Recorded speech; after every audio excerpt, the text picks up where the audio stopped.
រស់នៅត្រូវរំពឹងលើខ្លួនឯងឲ្យច្រើនកុំរស់នៅរំពឹងលើអ្នកដទៃច្រើនពេកគេក៏រវល់ដែរគ្មាននរណាមកចាំជួយយើងរហូតទេ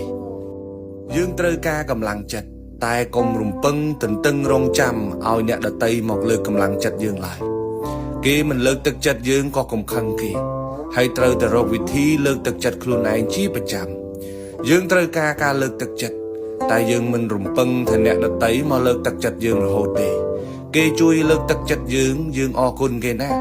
ប៉ុន្តែបើគេមិនជួយលើកទឹកចិត្តយើងក៏មិនត្រូវបាក់ទឹកចិត្តដែររៀនលើកទឹកចិត្តខ្លួនឯងជាប្រចាំព្រោះមានតែយើងទេដែលជាម្ចាស់ការនៃជីវិតរបស់